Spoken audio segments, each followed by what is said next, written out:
반갑습니다. 안방구시 하는 것 같아요. 표정들이. 2024년 첫 신년 예배입니다. 이렇게 와주셔서 감사를 드리고요. 새해 복 많이 받으시기를 바랍니다. 우리 앞뒤 옆에 계신 분들과도 새해 복 많이 받으세요라고 우리 인사하시겠습니다.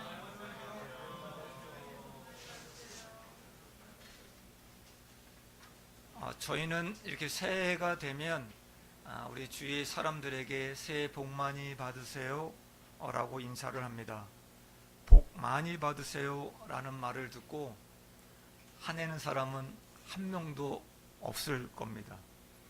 저도 복이라는 단어가 참 좋습니다. 오늘 예배에 나오신 성도님들 다시 한번 새해 복 많이 받으세요. 그리고 축복합니다. 오늘 임설빈 집사님이 읽으셨던 시편 1편 1절에서 3절까지 많이 아시는 시편 중에 시편입니다. 그 시편 1편은 시편 150편을 시작하는 첫 편입니다. 말씀입니다. 시편 1편 첫 편에서도 복으로 시작하고 있습니다. 오늘 저는 여러분과 시편 1편에 나오는 복 있는 사람에 대해 말씀을 같이 좀 나누고자 합니다. 시편 1편의 복 있는 사람은 모든 하나님의 사람들을 대표하는 단어 표현이라고 할 수 있습니다. 오늘 본문 1절에서 3절의 말씀은 그 말씀대로 살아야만 복을 준다, 복을 받는다 라는 의미보다는 복 있는 사람은 이런 사람들이다 라고 복 있는 자에 대해 설명하고 있습니다. 오늘 말씀을 들으면서 과연 나는 복이 있는 사람인가 아니면 복이 없는 사람인가를 자기 나름대로 좀 평가해 보시기를 바랍니다. 첫 번째입니다. 복이 있는 사람은 과연 누구인가? 복을 깨닫고 사는 사람입니다. 3절에서 복이 있는 사람을 우리 사진처럼 좀 다음 슬라이드 보여드릴까요? 네. 잘 설명해 주고 있습니다. 3절에 그는 시냇가에 심은 나무가 철을 따라 열매를 맺으며 그 잎사귀가 마르지 아니함 같으니 그가 하는 모든 일이 다 형통하리로다 라고 기록하고 있습니다. 시냇가에 심은 나무는 무엇을 하기 위해 애쓸 필요가 없습니다. 물이 근원 옆에 뿌리를 내리고 있어서 철을 따라 잎사귀가 마르지 않고 저절로 열매가 주렁주렁 열립니다. 시냇가에 심은 나무에 사는 모습이 얼마나 쉬운지 여러분 상상이 되시지요? 그것이 복을 받은 사람의 모습입니다. 거칠고 메마른 바위산에 만약에 심긴 나무가 있다면 아무리 그 나무는 몸부림쳐도 열매 맺기가 어렵습니다. 열매는 고사하고 말라 죽지 않으면 다행일지도 모릅니다. 복이 없는 모습이지요. 여러분은 어느 쪽이십니까? 사는 것이 너무 힘드니까 자신이 시냇가에 심은 나무가 아니구나 라고 생각하고 계시진 않습니까? 형통함을 세상의 기준으로 본다면 분명 시냇가에 심긴 나무가 아니라는 생각도 들 수도 있습니다. 우리 주변에서 만약에 여러분을 보시고 당신은 정말 복이 많은 사람이에요 라고 듣고 계십니까? 아니면 여러분은 스스로 나는 하나님을 믿는다고 하는데 왜 이리 지지리도 복이 없는지 모르겠다 라고 생각하십니까?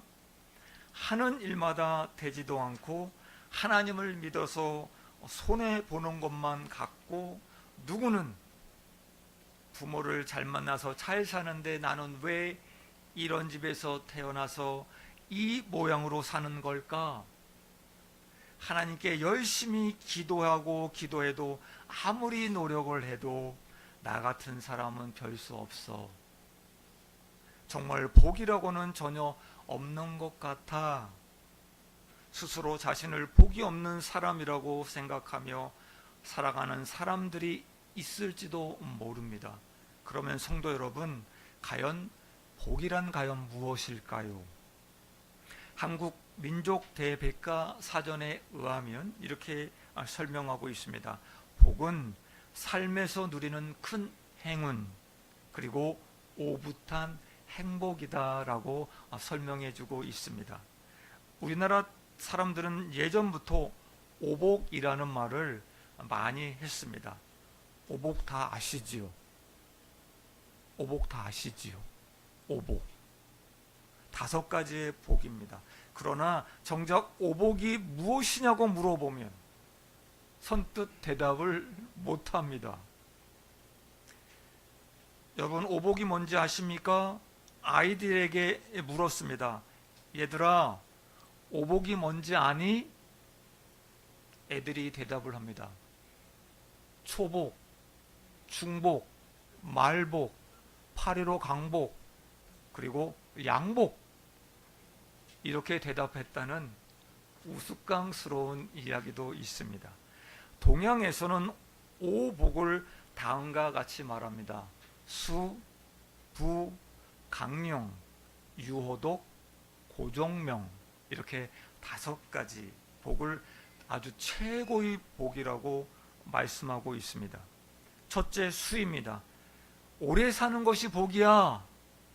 그런데 오래만 살면 못하겠니? 가난하게 오래 살면 불행이지. 그래서 둘째, 부입니다. 부하게 살아야 돼. 돈이면 최고야. 그런데 부하게 살면 못하겠니? 돈이 많아도 식물 인간으로 누워만 있으면 무슨 소용이 있겠니? 그래서 3번째가 나옵니다. 강령입니다. 건강해야 복이야. 건강해 복이야. 그런데 건강하면 뭐하냐? 돈이 있고 건강하다고 남을 무시하고 갑질하면 무슨 소용이 있겠니? 라는 것입니다. 4번째입니다. 사람이 유호독해야지, 덕스럽게 살아야지, 덕이 있다고 다 행복하겠니? 마지막으로 나옵니다. 5번째, 고종명입니다. 생을 잘 마감해야 복이란다. 이것이 오복입니다. 이 복들의 마지막, 결국이 죽음이다라고 생각하면 이러한 복을 가리켜 복다운 복이라고 말할 수 있겠습니까? 이것을 최고의 복이라고 말할 수 있겠습니까? 더 심각한 것이 하나 나옵니다. 몇 년 전에 한국의 서울여대 학생들을 대상으로 선물 조사를 했습니다. 주제는 오복에 하나를 더해 6가지 복으로 한다면 무엇으로 하겠습니까? 라는 질문이었습니다. 그 중에 가장 많은 답 1위는 상상을 초월하는 대답이었습니다. 출세하는 것, 좋은 애인 만나는 것, 그런 것이 아닙니다. 부귀단함, 재산이 많고 지위가 높으며 아들이 많은 것, 그것도 아닙니다. 요즘 젊은이들은 아들 1명도 많다고 생각합니다. 그러면 요즘 젊은이들이, 이 서울여대 대학생들이 가장 바라는 복의 1위는 과연 무엇일까요? 놀라지 마시기 바랍니다.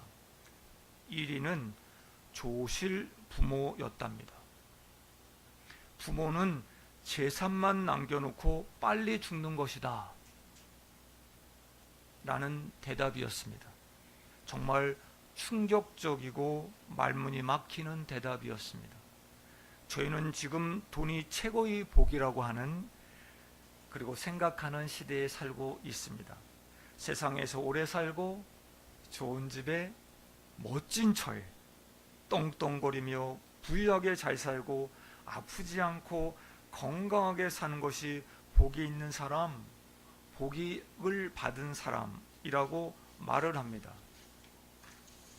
그런데 이런 사람이 갑질도 안 하고 다른 사람에게 선을 베풀며 덕망도 있는 데다가 자기 수명까지 채우고 어느 날 잠자듯이 죽는다면 이것보다 더한 복이 어디 있을까요? 정말 최상의 복이라고 생각합니다. 저도 이 세상에서 이런 5가지 복을 다 누리고 살았으면 좋겠습니다. 그러나 성경에는 이런 물질적이고 현세적인 복보다 신령한 복, 영적인 복을 말씀하고 있습니다.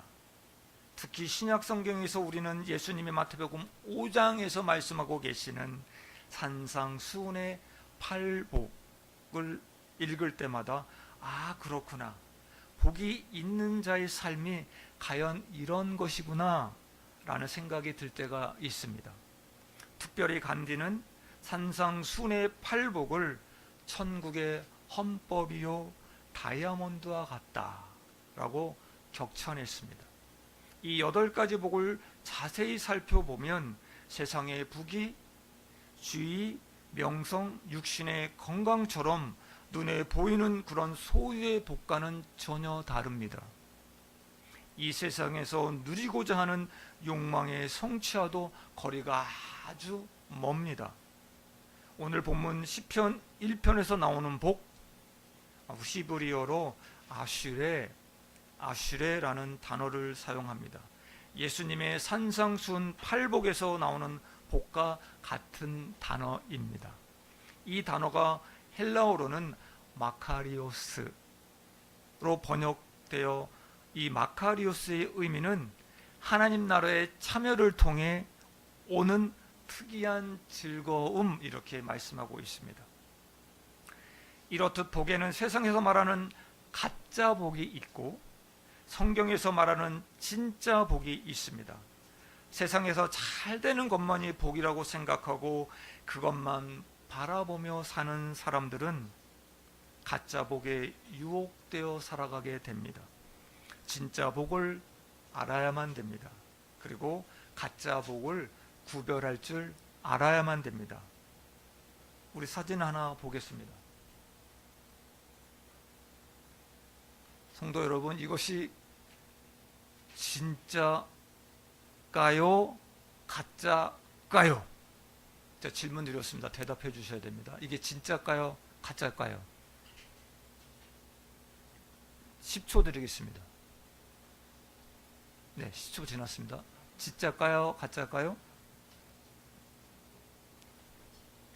가짜입니다. 우리 권유한 전사님 마음이 너무 좋아서 다 진짜로 보이시는 거예요. 가짜입니다. 죄송하지만 여러분, 명품에도 짝퉁이 있습니다. 복에도 짝퉁이 있습니다. 짝퉁 복에 대해서 좀 들어보셨나요? 가짜 복이 무엇인지라는 것을. 제가 존경하는 우리 김동호 목사님이 날마다 기박힌 새벽이라는 날기세를 아침마다 하십니다. 자주 하시는 말씀이 나옵니다. 복에도 짝퉁이 있다는 것입니다. 그러면서 짝퉁 복에 대해 2가지를 말씀하셨습니다. 첫 번째는 평안에 대한 짝퉁을 말씀하셨습니다. 평안의 짝퉁은 무엇일까요, 성도 여러분? 평안의 짝퉁은 무엇일까요? 편안입니다. 현대인들은 점점 편안해지려고 노력하고 있습니다. 더욱 편안하게 살려고 갈망하고 있습니다. 누군가 가난은 불편한 것뿐이다 라고 말한 것처럼 돈이 있으면 아주 편하게 살 수 있습니다. 지금은 손가락 하나로 모든 것을 할 수 있습니다. 핸드폰 앱으로 주문하면 먹을 것이 집까지 배달해 옵니다. 집에 앉아서 쇼핑도 가능합니다. 그러나 돈이 아무리 많아도 세상을 다 가진다 해도 그것이 우리를 편안하게 해줄 수는 있습니다. 그런데 평안하게 해줄 수는 없습니다. 오직 말씀으로만, 오직 믿음으로만 우리는 진정한 평안, 진짜 복을 얻을 수 있는 것입니다. 아멘. 하나님께서 제사장들에게 이스라엘 백성들을 위하여 복을 이렇게 빌어라 라고 명령하신 복이 있습니다. 민수기 6장 22절로 27절 가운데 24, 25, 26절을 띄워주시면 좋겠습니다. 하나님은 우리에게 은혜 베푸시기를 원하시며 평강 주시기를 원하노라. 내가 그들에게 복을 주리라 라고 말씀하고 계십니다. 두 번째입니다. 기쁨에도 짝퉁이 있습니다. 무엇일까요, 성도 여러분? 기쁨의 짝퉁 무엇일까요? 네, 재미입니다. 세상에 많은 사람은 쾌락을 쫓아 살아갑니다. 무엇을 할 때 재미있으신가요, 여러분? 사람들은 게임도 합니다. 술을 마시면서 놀기도 합니다. 내가 하고 싶은 것을 마음껏 합니다. 인생 뭐 있어? 즐기며 사는 거지, 재미있게 라고 말입니다. 그러나 게임을 한다고, 오락 같은 것을 한다고 내 마음에 기쁨이 생기지는 않습니다. 오직 말씀 안에서, 오직 믿음 안에서 만족이 있고 자족하는 진짜 복을 누릴 수 있다는 것입니다. 복에는 가짜 복과 진짜 복이 있습니다. 세상에서 잘 되는 것만이 복이라고 생각하면서 그것만 바라보고 가다가는 가짜 복에 유혹되어 살아가게 됩니다. 진짜 복을 알아야 되며 가짜 복을 구별할 줄 알아야 되는 것입니다. 시편 1편 3절에서 복 있는 사람은 그가 하는 일이 다 형통하리로다 라고 말씀하고 계십니다. 그러나 성경은 형통한 자들, 하나님께 복을 받은 자들의 삶이 얼마나 불행했는지 이야기해 주고 있습니다. 요셉은 하나님이 함께 하심으로 형통했다라고 성경에 수없이 말씀하고 있는데, 우리가 보기에는 그런 요셉의 삶을 보면 기가 막힌 삶이었습니다. 하나님이 요셉과 함께 하시니 형통하였더라 라고 했는데, 그는 어느 날 친형들에 의해 노예로 팔려갑니다. 이것이 성도 여러분 형통입니까? 또한 강간죄로 오게도 갇힙니다. 이런 삶이 어찌 형통한 삶이겠습니까? 그리고 도와주었던 술 맡은 간원장은 요셉을 잊어버렸습니다. 하나님이 요셉과 함께 하시니 형통하였더라라고 기록한 말씀은 요셉이 어떤 상황 속에서도 하나님을 신뢰함으로 평강을, 기쁨을 잃지 않고 살았다라는 것입니다. 진짜 복을 깨닫고 살았던 그 요셉이 복 있는 사람이다 라고 성경은 말씀하고 있습니다. 다윗은 어떻습니까? 기름 부음을 받았습니다. 왕이 기거하는 왕궁에서도 살지 못했습니다. 죄도 없는데 도망자 신세가 되었습니다. 비참하게 강야를 떠돌며 살았습니다. 그러나 다윗 역시 그런 상황 속에서도 하나님 안에서 평강 가운데 살았던 복 있는 사람이었습니다. 여러분, 지금 자신의 형편만을 보고 복이 있고 없고 판단해서는 절대로 안 됩니다. 짝퉁 복에 속지 말고 오직 말씀 안에서, 오직 믿음 안에서 주님이 주시는 진짜 복, 세상에 줄 수 없는 진짜 복을 깨달으시기를 바랍니다.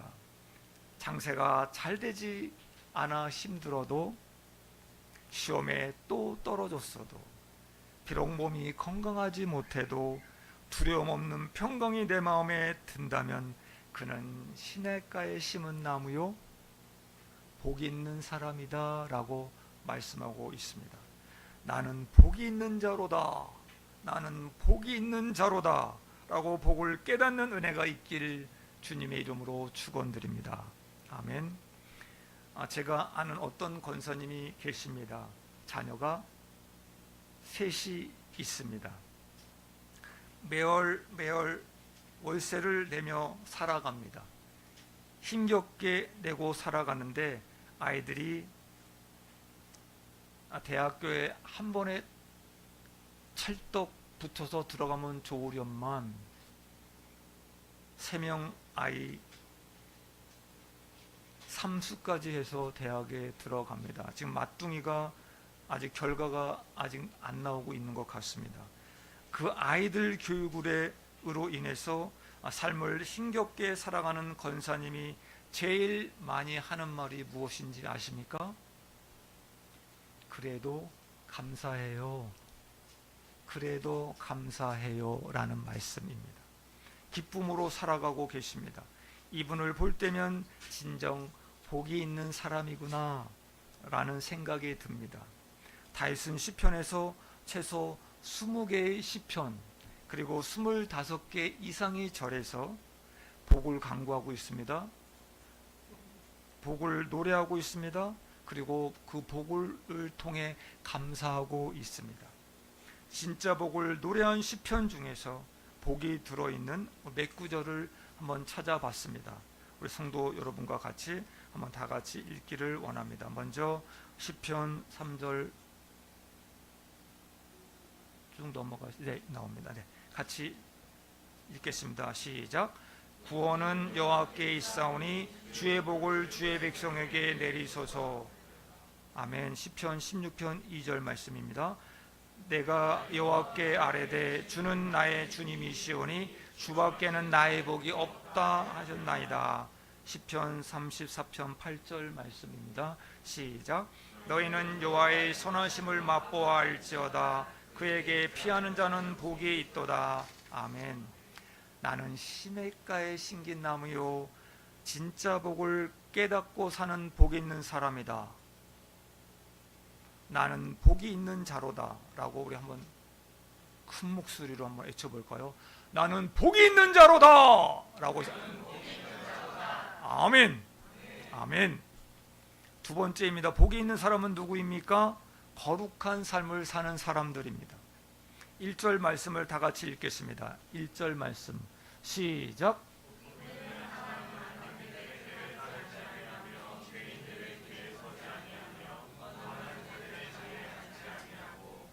아멘. 복이 있는 사람은 악인들의 꾀를 따르지 않습니다. 죄인들의 길에 서지 않습니다. 그리고 오만한 자들의 자리에 앉지 않습니다. 손해를 본다고 해도 당장 출세와 거리가 멀어진다고 해도 1절 말씀처럼 우리는 악인들의 꾀를 따르지 않습니다. 그리고 죄인들의 길에 서지 않습니다. 그리고 오만한 자들의 자리에 앉지 않습니다. 아멘. 복이 없는 사람은 그렇게 되지 않습니다. 악인들의 꾀를 따르지 않으려 애를 써도 결심해도 자기도 모르게 악인들이 하는 것처럼 따라갑니다. 그리고 결국에 자기도 모르게 오만한 자들과 어울립니다. 이런 사람은 복이 없는 사람입니다. 유기성 목사님의 주 밖에는 나의 복이 없나이다 라는 책 속에서 우리 선한 목자 교회의 남자 성도님들의 이야기를 읽으며 그들로부터 도전과 감동을 좀 받았습니다. 그 교회에는 매주 화요일 남자 성도들이 모이는 믿음으로 사는 남자들이라는 모임이 있습니다. 이 모임을 시작할 때 이 남자 성도님들이 하나님께 간절히 결단한 것이 있다고 글에 써놓은 곳이 있습니다. 그 내용을 좀 읽어드리겠습니다. 이제는 세상 의지하던 주를 온전히 끊겠습니다. 직장에서 불의한 방법으로 계약하지 않겠습니다. 술자리를 피하겠습니다. 먹고 사는 근심 걱정하지 않겠습니다. 정직하고 재짓지 않겠습니다. 정상적인 상품만 취급하겠습니다. 작은 법도 꼭 지키겠습니다. 검소하게 살아 꼭 빚을 정리하겠습니다. 시간에 11조를 드리겠습니다. 나의 회사를 주님을 위한 회사가 되도록 하겠습니다. 분노를 이길 힘을 주심을 믿겠습니다. 손해보더라도 거짓말하지 않겠습니다. 집에서 화내고 짜증내지 않겠습니다. 이런 구체적인 결단을 누가 시키지도 않았는데 성령님의 은혜로 하고 있는 성도님들을 보면서 우리 유기성 목사님이 눈물을 좀 흘리셨다고 합니다. 세상 사람들도 다 그렇게 사는데 나도 그렇게 하지 뭐? 왜 나만 바보같이 안 하고 손해를 보니? 아유 답답해. 진짜 대충 해도 괜찮아. 그렇게 정직하게 한다고 누가 알아준다니? 잘못된 것도 제약도 이 세상에서 살려면 당연히 해야 하는 상황 속에서 정직하게 살려는 그 결단, 그것은 절대 쉽지 않습니다. 그러나 성도 여러분, 거룩하게 살려고 하는 사람들은 악인들의 꾀를 따르지 않습니다. 죄인들의 길에 서지 않습니다. 오만한 자들의 앉지 않습니다. 아멘. 이런 사람들이 복이 있는 사람입니다. 1절의 말씀에서 우리는 죄에 관한 세 가지 동사를 유익 있게 살펴볼 필요가 있습니다.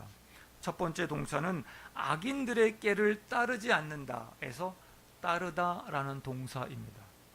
두 번째 동사는 죄인들의 길에 서지 않는다에서 서다입니다. 세 번째 동사는 오만한 자들의 자리에 앉지 않는다에서 앉는다입니다. 이렇게 따르다, 서다, 앉다, 앉는다, 이 동사들은 제2 점진적인 진행 과정을 시사해주고 있다고 와이저라는 유명한 분이 말씀해 주시고 있습니다. 쟤는 제2 성질이 점점 더 악화하는 것을 용어들의 배열을 통해 우리는 알 수가 있습니다. 처음에는 따르게 합니다. 두 번째는 그 길에 서게 합니다. 마지막 세 번째는 그 자리에 덜썩 앉게 됩니다. 여러분, 바늘도둑이 소도둑이 된다라는 말처럼 작은 것부터 점차 큰 죄로 가게 된다는 것입니다. 죄에 대해 민감하여 죄를 짓지 않으려고 하는 자가 복이 있는 사람입니다. 여러분은 어떻습니까?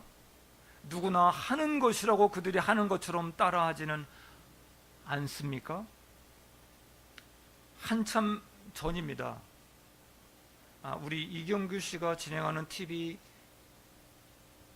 프로그램에서 아무도 보지 않는 곳에서 그 토말의 선이 있잖아요. 정지선을 지키는 자동차를 찾아서 그 차들이 다 정지하면 가전제품을 주는 그런 프로그램이 있습니다. 끄덕끄덕은 한 2분 정도만 하시고 나머지는 다 모르시는 표정. 재미있었습니다. 그때 모든 차가 다 토말의 선을 지켰으면 하고 손으로 자, 그 차 좀 서라, 좀 서. 야, 차 좀 서라. 이런 마음으로 좀 본 적이 좀 있습니다. 하나님도 우리가 그 토말의 그 선을 지켜주기를 지켜보고 계시리라 좀 생각됩니다. 우리에게 주황색 신호가 주는 유혹이 있습니다. 세게 밟아 건너가려는 그 유혹. 아무도 없으면 횡단보도를 살짝 건너가려는 그 유혹. 남들 다 하니까 거짓말로 위기를 모면하려는 우리 애들의 마음. 죄를 지어도 돈으로 죄도 없게 만드는 이 세상 속에서 우리는 선한 목자교회 우리 성도님들의 그런 결단이 얼마나 감동을 주는지, 그들이 얼마나 복이 있는 사람들인지 느낄 수 있습니다. 세상이 비웃어서 이런 사람들을 우리는 복이 있는 사람이다 라고 말을 하는 겁니다. 세 번째입니다. 복이 있는 사람은 누구인가? 말씀을 사모하는 사람입니다. 아멘. 2절의 말씀을 다 같이 읽어보겠습니다. 2절 말씀 시작.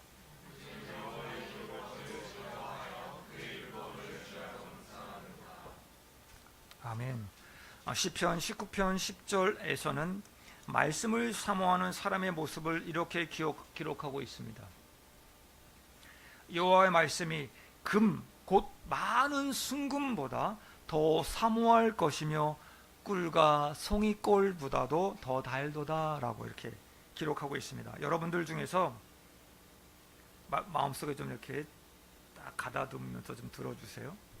여러분들 중에서 성경 말씀이 꿀보다 더 달아서 읽어도 자꾸 읽고 싶고 더 읽고 싶다면 그런 분은 복 있는 사람이다 라는 증거입니다. 예배를 드리고 싶고 예배 드릴 때마다 구원의 감격이 있고 기쁨이 있다면 그런 분들은 복 있는 사람입니다. 성경 읽는 것이 부담스럽고 말씀을 들을 때면 졸리고 말씀 듣기가 싫으면 복이 없는 사람입니다. 매주 예배 드리러 오는 것이 힘들게 느껴지고 일주일에 단 한 번 억지로 이 자리에 앉아 있는 것이라면 실례지만 그런 분들은 복이 없는 사람입니다. 우리는 모두 제 본성 때문에 하나님 말씀을 알고자 하는 간절함, 하나님을 가까이 하고자 하는 그런 마음이 전혀 없습니다. 예배를 드리려고 생각조차도 안 하고 우리는 그냥 삽니다. 그러나 예수님을 믿으면 예수님을 믿는 즉시 성령님이 내 안으로 모셔드리게 되고 예배를 드리고 싶은 마음이 생길 것이고 말씀을 더 알고 싶은 마음이 생길 것이고 찬송을 부르고 싶은 마음이 생길 것이고 기도하고 싶은 마음이 생길 것입니다. 아멘. 찬송을 부르면 기쁘고 위로가 되며 예배를 드리고 싶고 말씀을 더 알고 싶은 갈망이 생깁니다. 이것이 우리 안에 복이 있는 증거다라고 하는 것입니다. 이름을 거론하기가 좀 그렇지만 우리 동경 사랑의 교회 박모모 우 집사님이 계십니다. 오후 찬양 예배 시간이 너무 좋다고 하십니다. 찬송을 통해 은혜를 받고 기쁨을 누리는 집사님을 보면 복이 있는 분이다라고 우리는 생각이 됩니다. 시편 73편 28절에 하나님께 가까이함이 내게 복이라라고 말씀하고 계십니다. 하나님을 가까이하는 사람, 하나님의 말씀을 가까이하는 사람이 복이 있는 사람입니다. 아침에 눈을 뜨면 말씀 읽기보다 출근 준비로 바쁩니다. 밤이면 피곤해서 그냥 쓰러져 잡니다. 그러다가 주일날 겨우 아슬아슬하게 예배 시간에 맞춰 교회에 와서 앉습니다. 실례지만 졸립니다. 그리고 말씀이 들리지도 않습니다. 교회에서 끝나고 친구 만나 뭐 먹을까 생각합니다. 쇼핑 가서 무엇을 살까 고민합니다. 장 볼 것을 생각합니다. 말씀 시편은 이런 사람은 복이 없는 사람이다 라고 말씀하고 계십니다. 아침에 눈을 뜨자마자 가장 먼저 하나님 말씀을 읽고 묵상하는 사람, 잠자기 전에 오늘의 말씀을 기억하며 감사의 기도로 마무리하고 잠을 청하는 사람, 복이 있는 사람입니다. 여러분은 어느 부류에 속한 분이십니까? 복이 있는 사람입니까? 아니면 복이 없는 사람입니까? 저는 2024년 한 해를 동경 사랑의 교회 성도님과 같이 최고의 예배를 드리는 한 해로 목표로 삼아 나아가려고 합니다. 이전에 없었던 예배로 하나님께 올려드리는 그 예배, 저와 여러분이 되기를 간절히 소망합니다. 그래서 우리 모두 복이 있는 사람으로 살아가게 되길 진심으로 바랍니다. 하나님께서는 우리에게 복을 주셨습니다. 우리의 심령 안에 주셨습니다. 우리는 복을 복으로 여겨야만 합니다. 복을 복으로 아는 눈이 열려야 합니다. 진짜 복을 깨닫고 살아가야만 한다는 것입니다. 복을 깨달아야만 어려움이 있어도 난관이 있어도 고통이 있어도 복을 놓치지 않고 살아갈 수 있는 것입니다. 시편 16편 2절 말씀에 내가 여호와께 아뢰되 주는 나의 주님이시오니 주밖에는 나의 복이 없다 하였나이다 라고 고백하는 복이 있는 자들이 다 되시기를 바랍니다. 악인들을 따르지 않고 죄인들의 거리에 서지 않고 오만한 자리에 앉지 않는 거룩한 열망 가운데 있는 저와 여러분 되기를 소원합니다. 하나님의 말씀이 꿀보다 더 달아서 주야로 묵상하는 자로 살아가기를 원합니다. 2024년 저와 여러분 모두 복이 있는 자가 되어서 하나님이 주시는 그 복을 누리며 살아가시기를 주님의 이름으로 축원드립니다. 아멘. 오늘 본문 시편 1편 2절에서 1절에서 3절까지를 우리 다 같이 읽고 마치겠습니다. 시작. 복 있는 사람은 악인들의 꾀를 따르지 아니하며 죄인들의 길에 서지 아니하며 오만한 자들의 자리에 앉지 아니하고 오직 여호와의 율법을 즐거워하여 그의 율법을 주야로 묵상하는도다. 그는 신학가에 심은 나무가 철을 따라 열매를 맺으며 그 잎사귀가 마르지 아니함 같으니 그가 하는 모든 일이 다 형통하리로다. 아멘. 같이 기도하기를